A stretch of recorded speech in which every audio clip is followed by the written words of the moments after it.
Hi YouTube, this is Mini Prepper, and I'm going to take you on a tour of the patio garden and also the outdoor gardens and talk a little bit about the grass.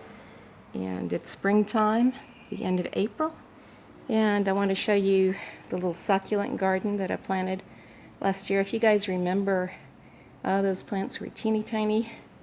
I really had to cut back the aloe vera because it was crowding out the other little succulents here.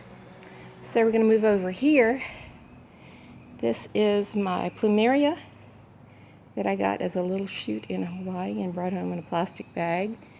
And I've put some summer flowering plants in there like coreopsis. And I expect the plumeria to put out leaves probably by mid-May. And it's still alive, it's still green. So anyway, I don't want to disturb the roots, so that's why I'm letting it grow the way it wants to grow. And then I bought some knockout roses. We'll be deadheading that one bloom up there. But so far so good with this. This is a good sunny spot. And I put all these things in pots, obviously for the patio, because the conditions up here on the patio are going to change dramatically in about a month, and it's going to get really hot. So I want to be able to move these plants around as it gets really hot. Now, let's go over here. Look how pretty it is. Isn't that gorgeous?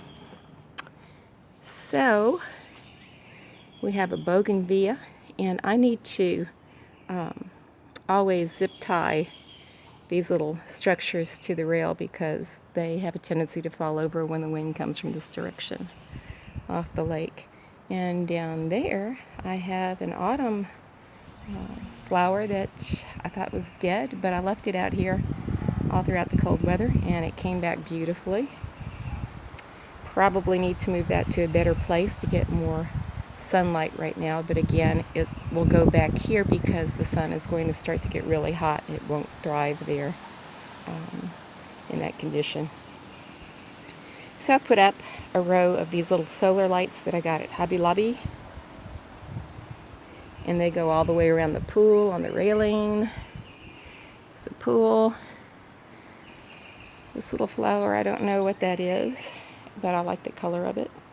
So I potted that. That's doing well. It's kind of a happy, cheerful little plant.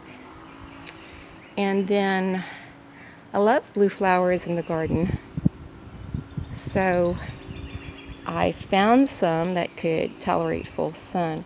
And what that means down here in our climate is if it tolerates full sun, you should leave it out for about 6 hours of sun because it's going to scorch most things. And you can see the name of this is the sentimental blue balloon flower.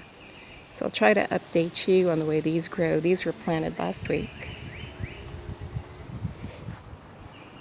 And then some more pretty roses, a different variety. Came out here and deadheaded these yesterday. But anyway, they like it here so far. When it gets really hot, I'll have to put them in partial shade. Then, my lovely fern over here. And there is a strawberry plant in the back of this, and I actually did plant some carrots in there too. Now the carrots were just for fun, just to see if they would come up. So got that back there. Walking around to the front yard. Gonna go through the garden gate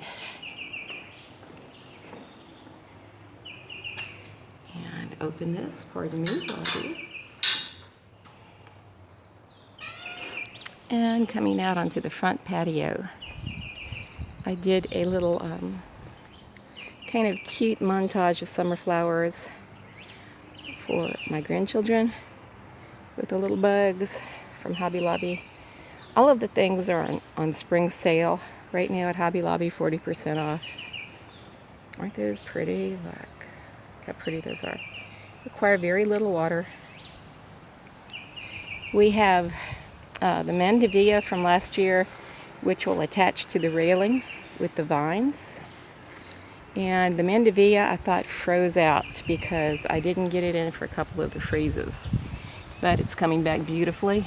And then just to give a little color while the mandevilla comes back before it blossoms, I put out some petunias down here, and the petunias are doing really well in this position, in this place. I think they're going to mount and overflow, and this is still in the container actually, so I'm really pleased with that. Then over here, lest I forget, I bought some of these little colorful pots from Amazon.com. They amount to about $2 plus and change for each of these little metal pots, and they have the hole already in the bottom, the types that I bought, so I just put some herbs in there. Isn't that pretty? You will not be able to get your herbs to a large size because the pots are limited, but it makes a pretty little display, which I'll show you from the other side a little later. I like the mandevilla so much that I bought another mandevilla just to kind of give it some symmetry here in the front. And then this is this experiment I'm doing with bougainvillea. And I ran around town the other day looking for bougainvillea and eventually found it at our supermarket, not at like the box stores that we have close to where we live. And another bougainvillea over there. You can see that the grass is coming out of dormancy. Sorry for the quick change. We've got a little problem down by the driveway. We're losing soil up underneath the driveway due to erosion. We've had really heavy rains, like I'm sure a lot of you guys have had. And I'm a little disgruntled with the grass situation, to be honest with you, because although it looks good up here, it doesn't look good all over the place where we planted it. Told you guys last year that True Green likes to kill my bushes. They come out here and spray herbicide on the Zoysia, and if the boxwood is not really established, it tends to kill the boxwood. So I had one boxwood planted back about 2 weeks ago, and it's still looking pretty good. It looks like it's pretty deep down, but because of the slope, I think it needs to be that deep. Then on this side is a little Japanese boxwood that has a little bit different frost tolerance than the rest of the boxwoods do. And you wouldn't think I would need frost tolerance, but I do. And so anyway, the boxwoods seem to be all alive right now, which is good because in the past they haven't been. And eventually I want these boxwoods to grow all together. Now it's been 4 years since the first ones were planted. They still haven't grown together. But, you know, hope springs eternal. So down here you can see that the grass is this beautiful spring color, which I love. And then coming to my April delicious pride and joy is this beautiful Don Juan rose. And it's almost past its peak right now, but you can see how heavy it is with blossoms. And we put up an invisible trellis back there, which kind of holds it up. But it's so heavy right now, it's broken free of some of the invisible line. And backing up a little bit, these Italian cypresses right here have been really a pain because I've had to replace these, and originally they were planted in the ground like this one was. Now this one's really thrived, as you can see. Look at that, it's almost roof level. But the ones that were planted here did not thrive. And the one thing about Italian cypresses is that they all need the same conditions. If you want the cypresses to be the same height, which is the look you're aiming for. So what we did was plant the roots in a raised bed, and I hate mulch, so instead of mulch we use these, I think they're called Mexican river rocks or river pebbles. So we've got that going on, and I do spray deer off because the deer love to munch on roses around here. Look how gorgeous that is. Oh my goodness. Breaking free. And I did trim that back a little bit last year just because after the blossom, the vines were just not attractive and they were unruly, so you can trim it back a bit. These are knockout roses whose roots basically live in water. They're planted in ground without mulch, and every once in a while I come out here and I lift the little gate thing up, and I come back here and I do this myself because I don't want other people doing it. And I trim back the grass. You've got to remember that roses grew in the wild, so they'll do well without mulch, and I hate mulch. I just really hate it. I hate the fact that you have to renew it and pay for it, and I just think it's nice if you can design a garden that will sustain itself without having to do that.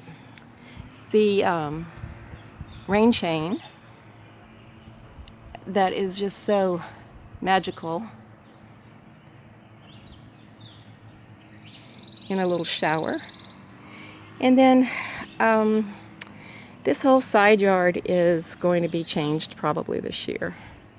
This is a lime tree that I planted years ago.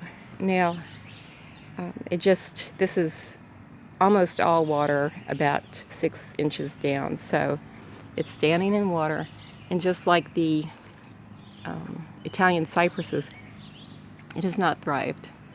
But it's still alive, right? I mean, I hate to kill something and move this when it's still alive. Likewise with this little lemon tree that used to be tall, but I cut back to nothing to see if it would spring back. And it did, and I used to have deer protectors around these things, but I just sprayed some deer off on them, hoping that the deer will leave them alone. Chances are I'll come out here one day and they'll be gone without the deer protectors. But the deer protectors were getting to look so ugly, I didn't want to see them anymore, because we sit up here on the patio and look at all this. And we've got this pool equipment down here that I would like to somehow shield from the street view. We have an association that is kind of a pain in the neck about stuff like this because we live on the lake. You're not supposed to have something over 6 feet obstructing views, so some busybody came out here one day and told me, you can't put a fence around that. And I'm like, why not? Because you're not going to stand behind the fence and have your view obstructed with this. Excuse me. Yeah, so anyway, there's that. You can see the Zoysia was planted all the way down here, and then because of the floods we have down at the bottom, it's very weedy. So I had the yard crew guys come and put some Scots, which is good to eradicate weeds down here, the other day. But it's kind of the situation where it will probably kill the weeds and the grass. And then looking back at the back of the house, you see more of this and where we sit usually. And that's about it, guys, for the garden tour. Really happy with the way things are looking right now, besides for the weediness of the grass, which is something True Green should be taken care of. It seems they catch the front yard pretty well, but not my side yard, nor the bottom of the backyard. But anyway, hope you've enjoyed this garden tour.